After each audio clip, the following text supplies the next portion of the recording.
Monroe, Connecticut, 1952. In a small suburban house, rain taps against the windows. Ed Warren sits sketching crude drawings of demons in a notebook. His wife Lorraine rocks in a wooden chair. Her eyes are closed. She claims to speak with spirits that only she can see. It looks ordinary, domestic, peaceful even. But these two people are about to launch one of the most successful cons in American history. We could help people, Ed tells Lorraine. People are scared, they need experts. But what he really is thinking is simpler. Scared people pay money. The Warrens didn't build their empire by finding real ghosts.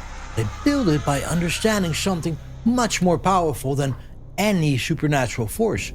They understood human psychology. Let's take a look at how two ordinary people convinced millions they possessed extraordinary abilities, how they turned human fear into a billion-dollar franchise, and why their con continues to fool people today.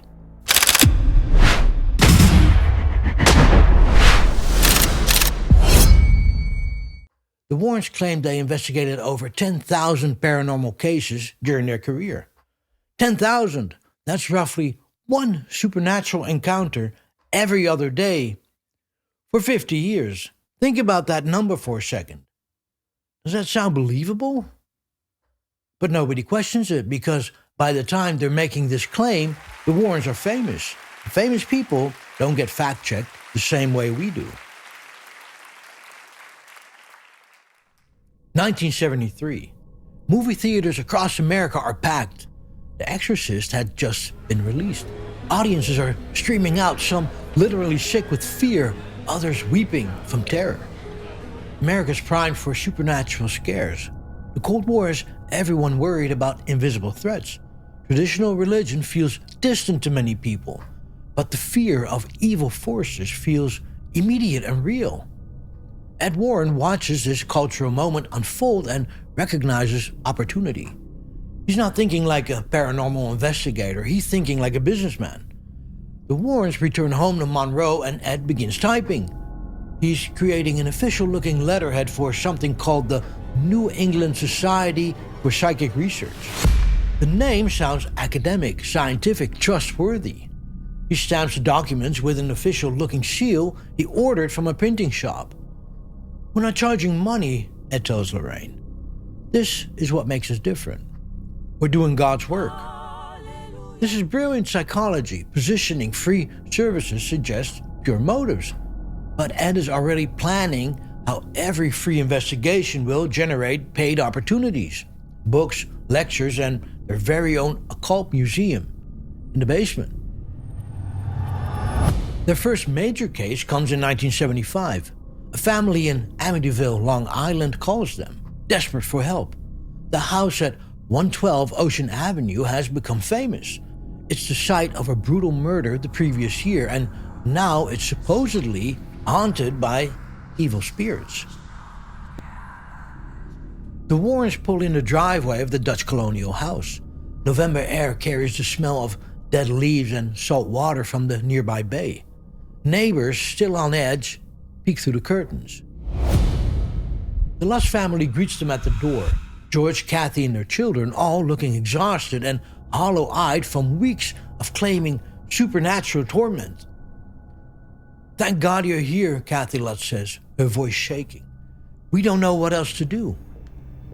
Ed surveys the house with practiced authority. He's carrying a leather briefcase filled with official-looking equipment. Cameras, temperature gauges, a tape recorder, everything designed to project scientific credibility.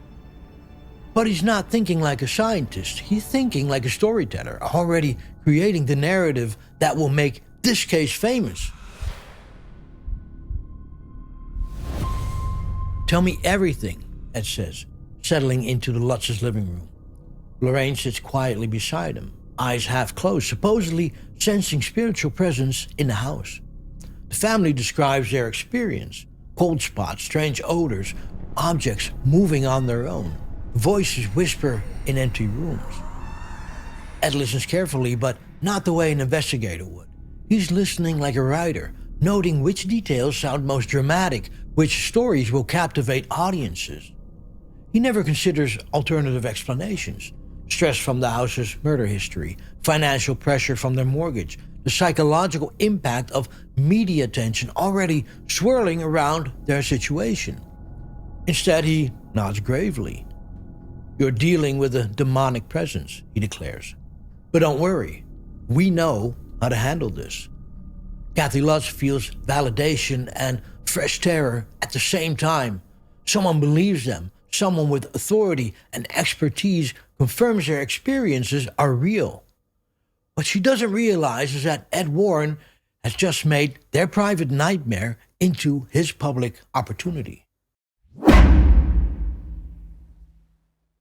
Within months, the Warrens are appearing on television talk shows, describing the Amityville case in vivid detail. Ed wears his best suit and speaks with a confident authority. Lorraine sits beside him, nodding quietly, occasionally offering soft-spoken insights about spiritual warfare. Before their appearance on Good Morning America, Ed checks his tie in the mirror, rehearsing key phrases. Lorraine closes her eyes, supposedly preparing spiritually for the interview. "Remember," Ed whispers to her, "keep it simple. People need to understand the danger." On air, they're compelling guests. Ed tells dramatic stories about demonic attacks. Lorraine describes seeing terrifying spirits that only she can perceive. The host leans forward, fascinated. Viewers across America watch, feeling that same mixture of fear and excitement that packed theaters for The Exorcist. But here's what audiences don't know. Just 2 years later, in 1979, the lawyer representing the Lutz family admits that he and the family fabricated the entire Amityville story for profit. No ghosts, no demons, no supernatural activity. Just people who realized that ghost stories could make them rich. The Warrens know this, they have to know, but they continue promoting Amityville as genuine supernatural warfare because the truth would destroy their growing brand. Success follows success. The Warrens opened their occult museum in the basement of their Monroe home. $5, about $30 in today's money, visitors can tour their collection of supposedly haunted artifacts. Families drive up to their house on the weekends. Children are pressed against car windows, excited and scared about what they might see inside. The basement feels deliberately creepy. Dim lighting, objects displayed behind glass cases, handwritten labels describing curses and supernatural dangers. Ed leads the tours personally, his voice dropping to dramatic whispers as he tells the story behind each item. "The music box," he says, pointing to an ordinary antique, "belonged to a little girl who died tragically. Her spirit remains attached to it. We had to seal it in this case to protect visitors." The tourists lean closer, hearts beating faster. They're getting their money's worth of fear. But the truth? Ed probably bought that music box at a flea market for $10. They invented its tragic history. The star attraction is Annabelle, a Raggedy Ann doll sitting in a specially constructed glass case with dramatic warning signs posted around it. This doll, Ed tells wide-eyed visitors, is inhabited by a malicious spirit. It has attacked people, moved on its own, even killed someone who mocked it. Children hide behind their parents as he speaks. Adults feel genuine chills looking at the innocent-faced ragdoll. What they're seeing is theater, not supernatural evidence, but the experience feels real, and that's what matters for this business. The Warrens' most profitable case comes in the 1980s, the Enfield Poltergeist investigation in England. A working-class family claims their house is haunted by a violent spirit that possesses their children and throws furniture around. Ed and Lorraine fly to London, bring their cameras and tape recorders. The case lasts several months, providing material for lectures, books, and eventually a major Hollywood movie. But investigators on the scene, real investigators, document the children faking paranormal activity. They catch them throwing objects when they think no one's watching, practicing strange voices, moving furniture themselves. Maurice Gross, one of the original investigators, feels torn between wanting to believe and recognizing obvious fraud. "I saw them cheating," he admits to colleagues, "but I also saw things that I couldn't explain." This is the genius of the Warren method. Mix obvious, fake activity with genuinely puzzling coincidences. People remember the unexplained moments and forget the obvious fraud.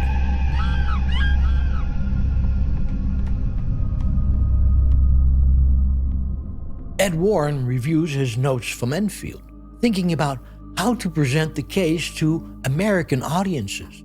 He's not troubled by evidence or fakery, he's focused on crafting a compelling narrative. People need to believe, he tells Lorraine as they fly back to Connecticut. They need to know there's more to existence than just ordinary life. He genuinely believes this justifies ignoring evidence that contradicts supernatural explanations. The pattern becomes clear across dozens of cases. Take real human distress, ignore rational explanations, promote supernatural causes, monetize the resulting fear and fascination. Ray Garton, hired to write a book about one of the Warren cases, describes exactly how this works. Ed Warren calls him into a private meeting. "The family story doesn't add up," Gordon explains. "There are contradictions and timeline problems. I need to know what really happened." Ed Warren leans back in his chair, completely comfortable with the request he's about to make. "Make it up," he says. "You're a writer. Make it scary." Gordon understands immediately. This isn't about documenting supernatural truth. It's about creating supernatural entertainment. But the real money comes later when Hollywood discovers the Warren stories. In 2013, director James Wan releases The Conjuring, starring Patrick Wilson and Vera Farmiga as Ed and Lorraine Warren. The movie presents them as heroic figures battling supernatural evil to protect innocent families. It's premiere night in Los Angeles. The real Lorraine Warren, now elderly, walks down the red carpet with the movie stars who portray her and her deceased husband. Cameras flash. Reporters ask questions about her supernatural experiences. What the film doesn't mention is that every major Warren case has been exposed as fraud by investigators who actually checked their claims. The Conjuring makes over $300 million worldwide. Suddenly, the Warren story is more profitable than it ever was during their actual careers. Warner Brothers quickly develops a sequel, then makes a spin-off focusing on Annabelle, the demon Valak, and other Warren-related supernatural threats. The Conjuring Universe becomes a billion-dollar franchise. Each movie includes the disclaimer based on true events, even though the true events have been thoroughly debunked by credible investigators.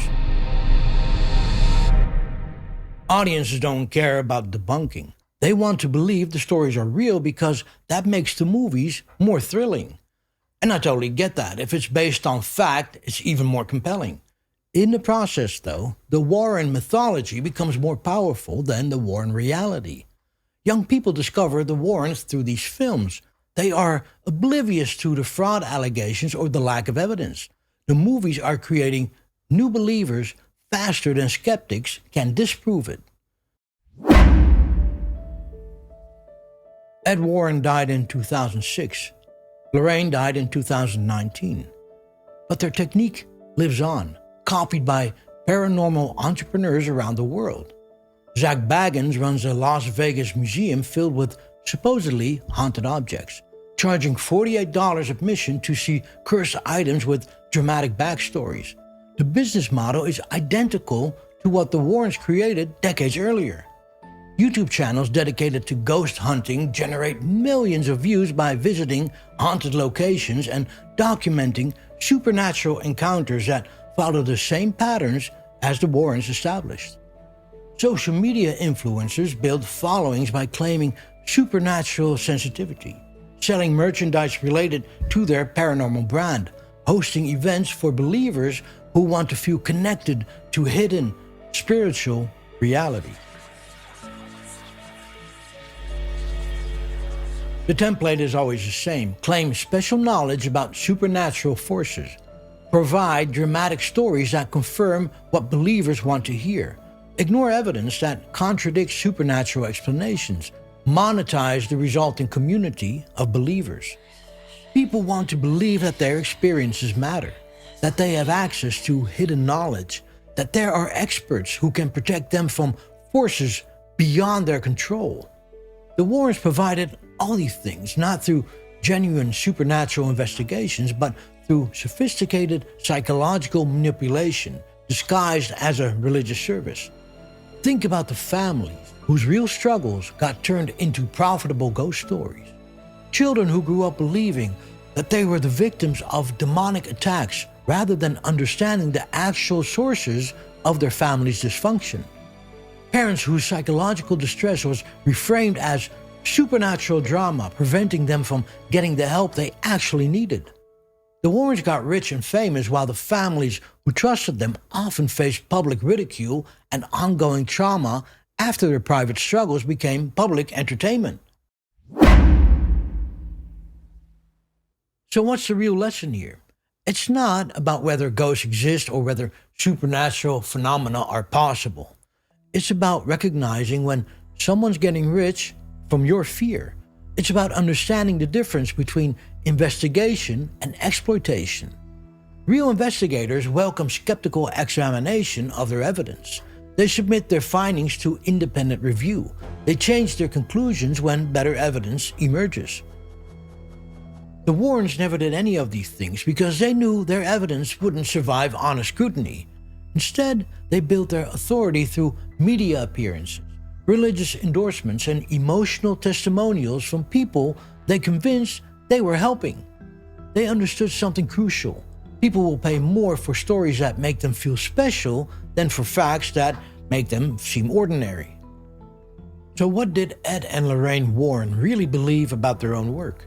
Did they think they were helping people? Did they convince themselves their fabricated cases served some higher purpose? It likely started with genuine beliefs, and gradually they compromised their standards as money and fame grew.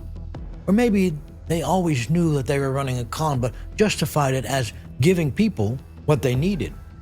Either way, the result was the same. They turned human vulnerability into personal profit while claiming to serve God. The story continues today, not just in movies and museums, but in the broader pattern of people who claim special knowledge about demonic possession. Whether it's paranormal investigation, alternative medicine, or conspiracy theories, the warning signs are always similar. Dramatic claims without verifiable evidence. Financial incentives that depend on maintaining beliefs rather than testing them. So the next time someone claims to protect you from supernatural forces or offers special knowledge about hidden realities, ask yourself this: are they providing evidence that could convince skeptics, or are they just telling stories that confirm what believers already want to hear? Because the difference between those two approaches is a difference between investigation and exploitation. Ed and Lorraine Warren didn't discover a world full of demons and ghosts. They discovered a world full of people desperate to believe in something beyond reality. It's a tale old as time itself, and they figured out how to monetize that desperation. Their real legacy isn't haunted artifacts in their museums or supernatural cases they claim to solve. Their legacy is showing future generations exactly how to turn human fear into personal profit while claiming to serve a higher purpose. The Warrens made millions. The Conjuring Universe made billions. And somewhere right now, someone else is learning the same playbook and posting Ring doorbell videos on TikTok. Thanks for watching. I'm Henry, and this was What Now?